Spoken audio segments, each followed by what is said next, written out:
in the chapel, right down here, right where the spit valve from that trumpet.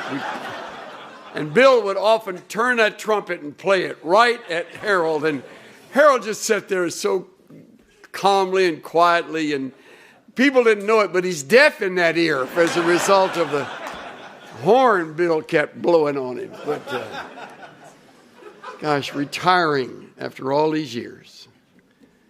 Terrific, Bill. Thank you for all that good work you do. You're a great sport. When you retire, you can give up that trumpet, too, I want to tell you. If you want to. Well, as you've guessed by now, they don't bring me here to encourage you academically. Though I really do believe in what you're doing here. And I do applaud you for pursuing your degrees. I have to say that this is a place of theory. It's a place of academia, and it needs to be. But there is nothing theoretical or academic about ministry. And therein lies the rub. And that's the reason I sometimes show up to address some of the reality unrelated to the academic world. I believe in what you're doing, and I applaud the plan as it unfolds. And I know in order to get a degree, you have to do a number of things that require academic discipline. In some of your cases, excellence. You are very bright people, and you wouldn't be here if you weren't. I have no sarcasm in saying that. I'm impressed with your ability and with this faculty to lead you into realms that you would not otherwise go on your own. But there is no required reading once you're out of here. There is no written testing once you're gone from here. There are no semesters. There is no classroom. But there are constant examinations. Not the kind a professor will give you and grade, but examinations on life. Because see, you can form habits here that are very destructive in a ministry out there in the middle of nowhere, when there are no longer professors to look over your work or those who keep the record of your accomplishments academically. You will not fail or be disqualified in ministry because of intellectual failure. You will fail because of character failure. That's where you'll fail. And nobody here wants that for you. But there's only so much a school can do. It doesn't do magic. And if you don't come with some things in place, if you're not careful in this dangerous place, you'll learn to fake it. And because you're capable intellectually and able to ace many of the exams, you can begin to believe your own stuff and think that that's going to qualify you for ministry, and it does not. In ministry, the secrets ultimately become known, as in a home. One of the great things about home is constant accountability from parents and siblings. None of them is impressed with you. And you know that. When you go, prophets without honor, right there at home. That's why I always shudder when I go back to Houston. It was where most of my roots are. And I remember our band instructor, Eugene C. Strand, looking at me with shock when I went back to campus to visit. He said, "You're supposed to be in Alcatraz." That's nice gathering of thoughts there. But when you are in ministry, the truth becomes known. It isn't long before folks notice that you're discourteous or selfish, or you are envious, or you're rude, or you lack forgiveness, or you don't do well as it relates to sharing the credit that another person really deserves. Which made me appreciate this little piece I came across a few years ago. It's a picture of an old lady that's got a face like about 8 miles of bad road in Mississippi. And it reads, in a trial, a southern small-town prosecuting attorney called his first witness, a grandmotherly, elderly woman, to take the stand. He approached her and asked, Mrs. Jones, do you know me? She responded with a shrug, well, yeah, I do know you, Mr. Williams. I've known you since you were a little boy, and frankly, you've been a big disappointment to me. You lie, you cheat on your wife, and you manipulate people. You talk about them behind their backs. You think you're a big shot when you haven't the brains to realize you'll never amount to anything more than a 2-bit paper pusher. Yep, I know you. The lawyer's a little stunned, not knowing exactly what else to do, pointed to the attorney across the room and said, Ms. Jones, do you know the defense attorney? She replied, yeah, I know him too. I've known Bradley since he was a youngster. He's lazy, bigoted, has a drinking problem. He can't build a normal relationship with anyone, and his law practice is one of the worst in our entire state. Not to mention, he cheated on his wife with 3 different women. One of them was your wife. Yeah, I know, Bradley. Defense attorney nearly passed out. The judge asked both counselors to approach the bench, and a quiet voice said, if either of you idiots ask her if she knows me, you're going right to the electric chair.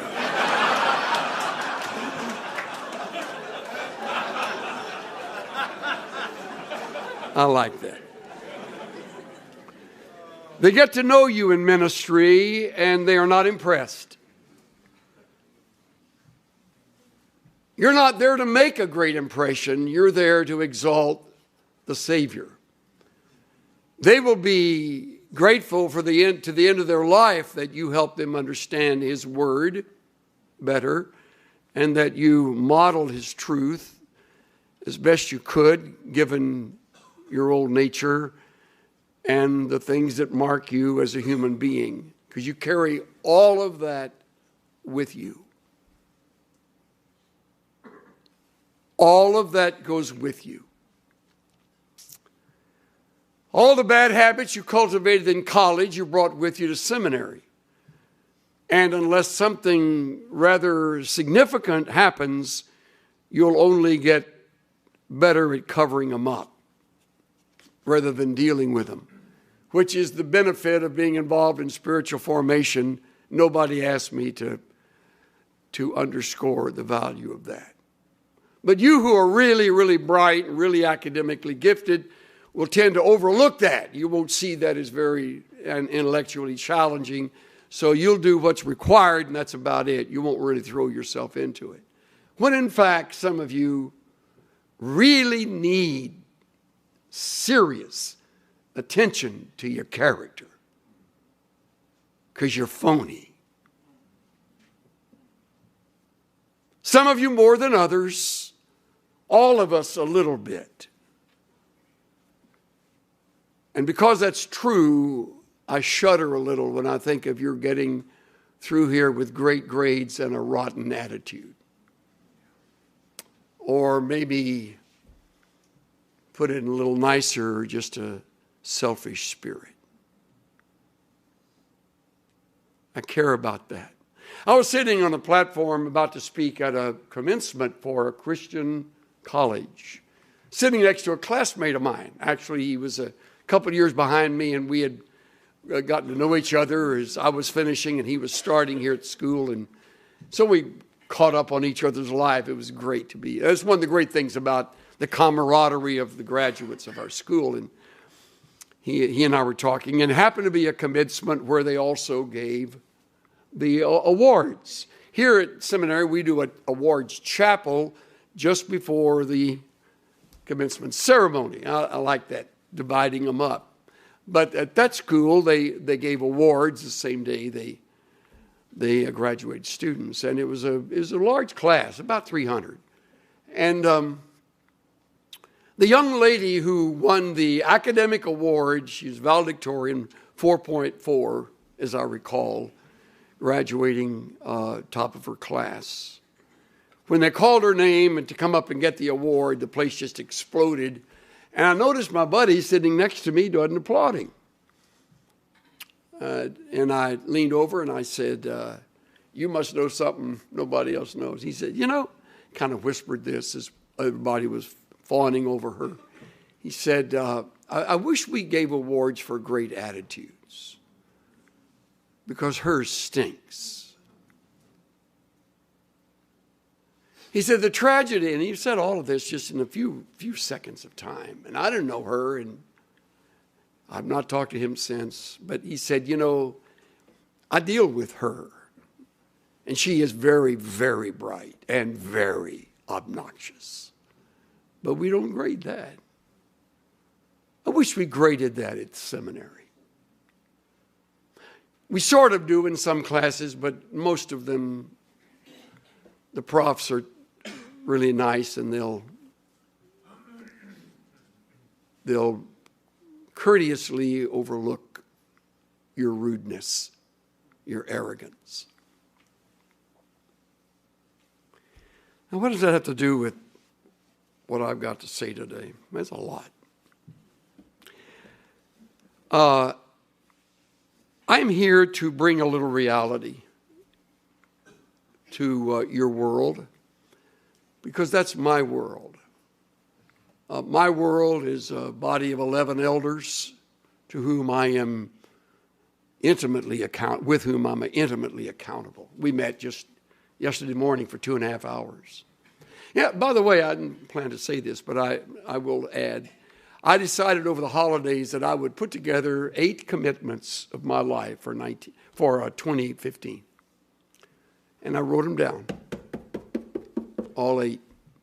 I typed them up, ran them off, took them to the meeting and gave them out to the guys. I said, I want all of you to hold me accountable. These are 8 areas where I feel my life needs attention, and I want to be better at it at the end of the year than I am at it right now. And I, in fact, read the commitments to. No one asked me to do that.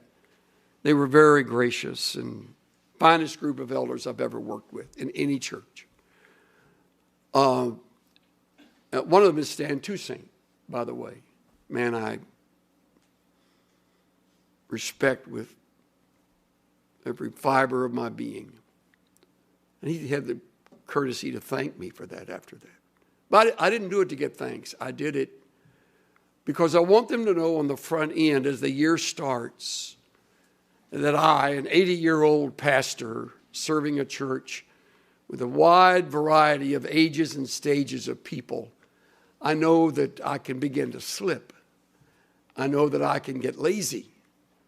And I know that I can get away with things if for no other reason than my age or what little bit of reputation I've been able to build over the years. I don't want to do that. I don't want to get away with anything that is inappropriate and diminishes the glory of Christ and his role in my life and his work in my life. I have a long ways to go in areas like you do. So when I speak to you rather forcefully, as I have, I will always tell you the truth. I will never lie to you. And I will always address issues that are real issues. I don't make them up. Because you will be there when I'm dead and gone. And you will be there when no prof is there to correct a paper or to rearrange your thinking in an area where you're moving into error. That's why you can slip easily in ministry. If you're not accountable to those who hold your feet to the fire theologically. And if you don't read on your own, all your reading is dated. And so one of my commitments was to stay up on where we are, never forgetting that God is sovereign over it all. So I stand with you today as a fellow sinner, just a few more years in my life than you have, but the book that I love and from which I preach with all the passion I can muster is filled with very wise directives that I'm to take personally, regardless of achievements or academic accomplishment, as in your case, or what other people may think. I know myself too well to know that I could easily fake it. So can you. When I started last semester with you as my first time to speak in chapel, I had everybody turn to Philippians 3:10, where I'm turning right now. And I call this Paul's great passion. That I may know him and the power of his resurrection and the fellowship of his sufferings. That I may know him. The Amplified Bible does a masterful piece of work in just doing that, amplifying it. For my determined purpose in life is that I may know him. That is, that I may become increasingly more intimately acquainted with him. Intimately. I think of my wife and myself as intimate partners. 59 years, this year 60 years together. She knows me. She is not impressed with me. But she loves me too much to let me get away with stuff that is really ugly and inappropriate.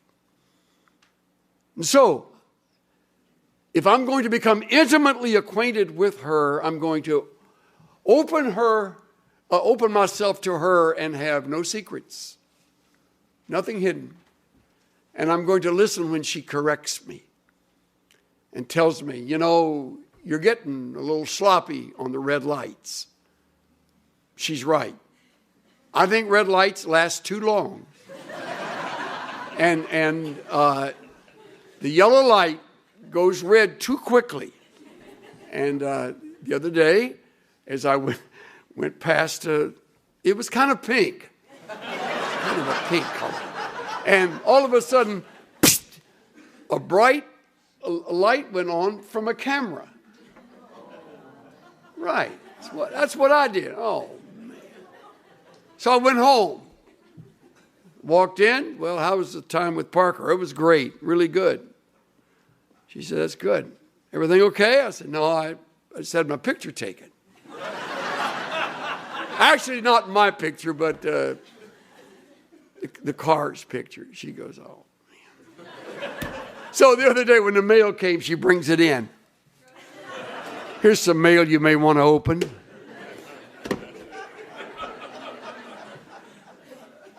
That I may know Christ so deeply and so intimately that I'm aware of the fact that I am impatient.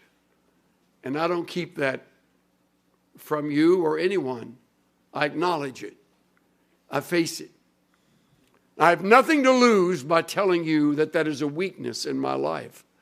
I will on occasion, unguarded moments, say to the Lord, just simple prayer. Just hurry up. Come on, Lord.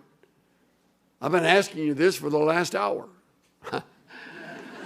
As if an hour isn't it? But he doesn't run his life, my life, like I want it run. So I adapt to him. It's called submission or one of the disciplines of the godly life, surrender. It doesn't come easily. If we are to become intimately acquainted with him so that he really has the right to rule every part of our lives, then there's going to be a place where it's either my will or his will, and I have to learn to surrender. And so do you. I don't care how bright you are. I don't care how well you do at school. You fail to submit. You fight surrender. You're going to pay for it. You're going to make a fool of yourself. You're going to drive your kids away from you. And before long, you'll be grateful your mate is still with you because of the way you've been acting. See what I'm saying? This stuff at Dallas Seminary, as magnificent as it is, I don't know of a better place to train for ministry. They don't train you in being patient. That's kind of a byproduct that they hope you will get hold of, but if you're not careful, you won't. And you came greedy, you'll leave greedy. You came lustful, you'll leave lustful.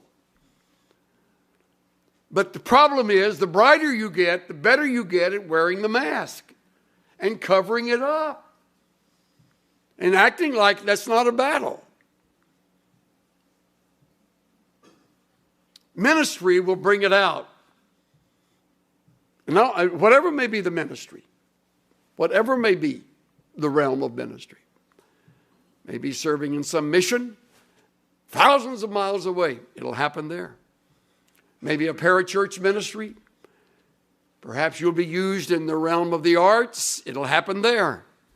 You may step into a local pastoral role as an assistant or part of the staff or a senior member of the staff. And they'll really know you. And you know what? They really will want to respect you and admire you and love you. And one of the secrets, as I learned from Jim Peterson with the Navigators many, many years ago, is to let them see the cracks in your life. Let them see them. That's why I say to guys that go and do the candidating sermon at a church, don't preach your best stuff. They'll expect that all the time. You know, preach a reasonably good message. But boy, if you knock it out of the park, they expect you to be a home run hitter every time you get up there. And you're not. You're not that good. But they'll think that if you try to impress them with this, sugar stick that you're able to deliver so well. An intimate walk with Christ means that I tell the truth, regardless. Now, hold a place in Philippians. We're going to be back in chapter 2 in a second. But look at Hebrews. Yeah, Hebrews 12. You got a Bible? Okay, good. Hebrews 12. Since we have so great a cloud of witnesses surrounding us. And isn't that a great word picture? It's a picture of an arena. An arena is made up of two groups, all the people in the stands, often thousands, and those on the field, the athletes and the spectators. And you're among the athletes engaged. In this case, all the spectators are dead. But they are living martyrone. We got our word martyr from it. They are the witnesses. They are the ones saying, you can do it. I've been there. I know it's hard. You can make it. Stay with it. They're your witnesses that surround you. However you want to take that, he describes them as a cloud of witnesses. And they surround us. And by the way, this school, forgive me, at this school, you're surrounded by the history of 90 years of people that have done it. And we're all pulling for you. We want you to finish what you've started. Don't quit. Don't pull up. Don't cut it short. And we know it's tough. It's supposed to be tough. Ministry is tough. If it isn't tough, it isn't ministry. Jowett, the great preacher, said, ministry that costs nothing accomplishes nothing. It's cost me my whole life. What a great investment. But it's taken me from my family at times when I'd rather have been there. It's interrupted a plan that I had. It requires of me to listen when I'd rather talk. Yeah, I'm better at talking than listening. I'm not a real good listener. So I've learned to listen better, and on and on. But these witnesses that surround you, all completely human, all of them, and they're saying in effect, you're there now, you're on the field, you're about to run that race. In fact, you're engaged in it. Run it. But before you run it, look at the order. Look at it. Let us lay aside every encumbrance. That's before getting in the blocks and taking off on the relay or the race. You've never seen a runner keep the sweat clothes on at the time of the running. You strip down to the bare essentials, and you get rid of those things that are entangling us. Encumbrances. That's what I've been talking about. Lying is an encumbrance. Taking credit that someone else deserves is an encumbrance. Striving for your own way, though doing it deceitfully, is an encumbrance. And on you could list them. I've no corner on understanding. You've got as good imagination as I do. But lay that aside.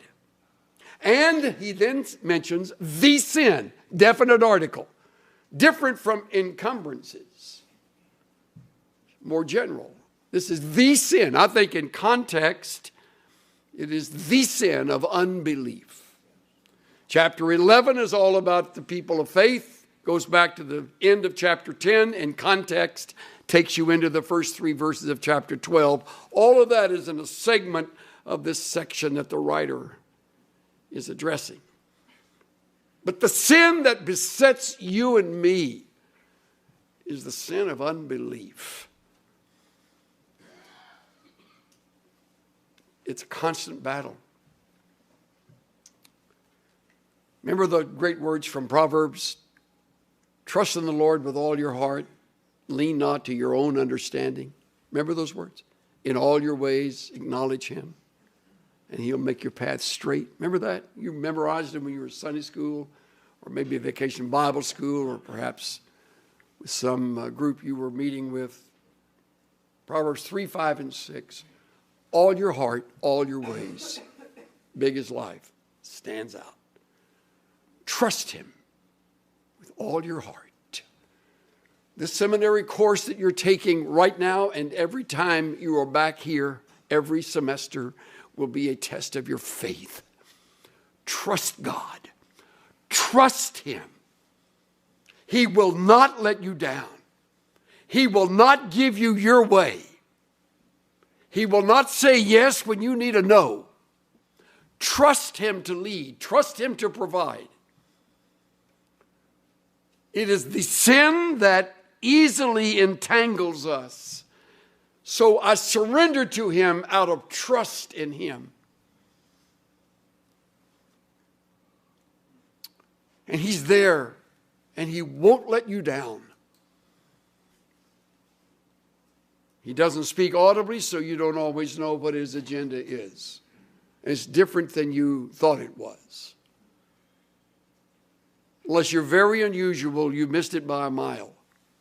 Because your training won't lead to where you think. It will lead to where He's planned. And for each one of you, that's a unique destination with a unique set of experiences that you will go with. My experience at this school, 4 years, is like no other person I've ever visited with. There are similarities in places, but the details are different. Your details are different. Cynthia learned things as a result of being with me those 4 years that we still talk about. And on I could go. But each was, it seemed, was a test of our faith to trust Him. Trust Him. Lean on Him. You're worried about finances. That means you're not trusting Him. Your worry is draining you of energy that you need to apply to your studies, to your work, to your occupation, to your home and family, if you have one here. That it is the sin that easily entangles itself around us, and it besets us. The easily besetting sin. Trust Him. Trust Him. Listen to Dennis next week. Outstanding representative of the Lord Jesus. Good friend. Dennis and Barbara, all the stuff they've gone through. He has things to teach you. Trust the Lord to speak through His mouth, to say things. Don't miss that week. Or think it's a time to kind of hang out elsewhere. You be right here. Drink that in. Some of the best stuff we got in my years here, we got from what we call then the Bible Lecture Series or the Spiritual Life Week. And I can quote lines that I heard that came from those who spoke here. What a privilege to hear Dennis, who comes to you to deliver this. It's all part of your training. But you're arrogant. And you're self-sufficient. And you're bright. And you will therefore convince yourself you don't really need what Dennis Rainey has to say. You do need it.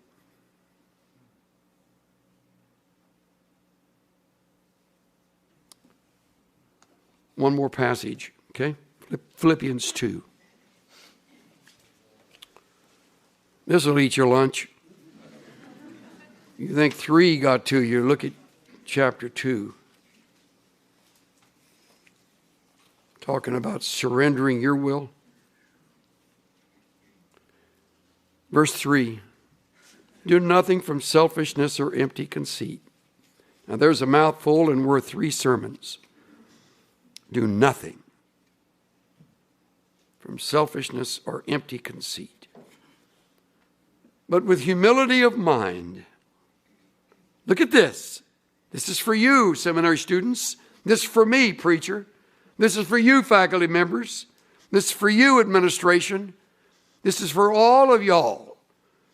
Do nothing from selfishness or empty conceit, but with humility of mind, let each of you regard one another as more important than himself. That's a tough assignment. Doesn't mean just holding the door open so somebody else can walk in before you do. Though that's a courteous thing to do. There's a word borrowed from German for the pleasure we take in the disappointments and suffering of others. It's Schadenfreude. Schadenfreude is the basic principle behind 90% of reality TV. The opposite is a specific kind of jealousy. Listen to this. This is the story of your life in ministry, unless you're going to be really different. Being depressed by the good fortune of others. Envy is an ugly emotion and an even worse lifestyle. And it doesn't get any less ugly when you try to accessorize it as idealism, pretending that your jealousy is a sense of justice or fairness, for example. Unfortunately, it is the common lot of mankind not only to covet your neighbor's ass, I'm using the term biblically. He says it here. But also to be annoyed and irritable if he has an especially nice one. I learned this one afternoon in a hotel room in Washington, D.C. An acquaintance of mine had recently published a quite successful book and was getting both good reviews and healthy sales. As it happened, the author deserved all of this success because the book was well done, timely, and an important addition to the public debate. So I was depressed. A recent book of my own on a similar subject had not been nearly as successful. So watching the other author's celebrity was a bit like a root canal for my ego. My relative lack of success was in no way caused by the other author. And his success took nothing away from me, but I was nevertheless in a deep funk. I also had a decision to make. As it turned out, he was having a book signing party at a local Washington bookstore that evening. Should I go?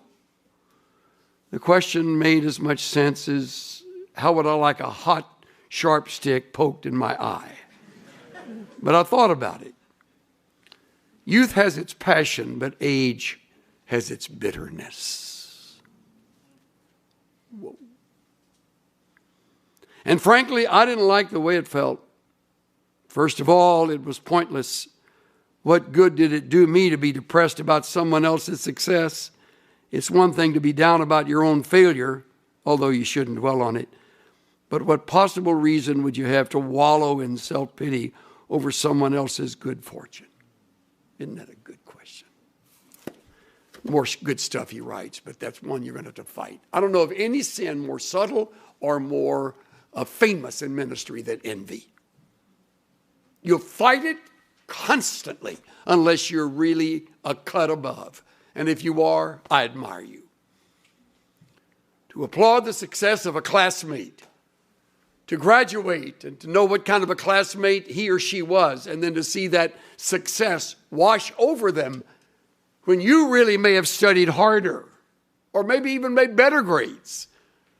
But success doesn't come to you like it comes to her or to him. And you're going to fight that.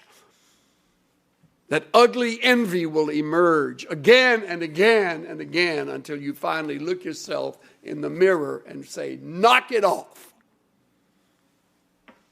What an ugly way to respond to this brother or this sister who deserves every bit of the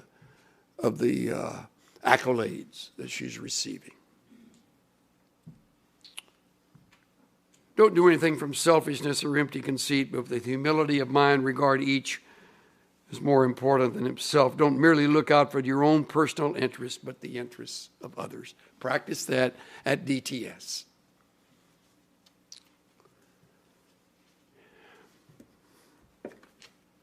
I got to quit.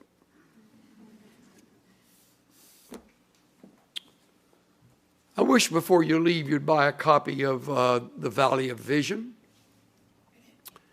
This is a series of Puritan prayers.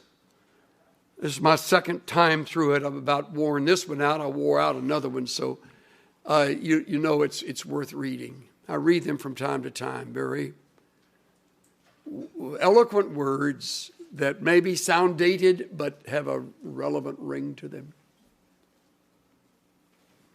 And I close with these words. I'm a shell full of dust, made anew by an unseen power of grace. Yet I'm no rare object of valuable price, but one who has nothing and is nothing, although chosen from thee, of thee from eternity and born again. I'm deeply convinced of the evil and misery of my sinful state, of the vanity of creatures, but also of the sufficiency of Christ. Now listen closely. When thou wouldest guide me, I control myself. When thou wouldest be sovereign, I rule myself. When thou wouldest take care of me, I suffice myself. When I should depend on thy providings, I supply myself. When I should submit to thy providence, I follow my will. When I should study, love, honor, trust thee, I serve myself. I fault and correct thy laws to suit myself. Instead of thee, I look to man's approbation. I am by nature an idolater.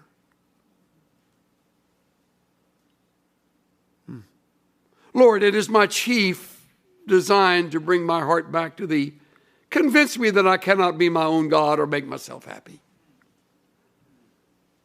nor my own Christ to restore my joy, nor my own spirit to teach, guide, and rule me. Help me to see that grace does this by providential affliction. For when my credit is God, thou dost cast me lower. When riches are my idol, thou dost wing them away. When pleasure is my all, thou dost turn it into bitterness. Take away my roving eye, my curious ear, my greedy appetite, my lustful heart. Show me that none of these things can heal a wounded conscience or support a tottering frame or uphold a departing spirit. Take me to the cross and leave me there. Take me to the cross and leave me there. How grateful we are for the cross. Who first saw the light and the burden rolled away. Don't ever get over the sheer ecstasy of that.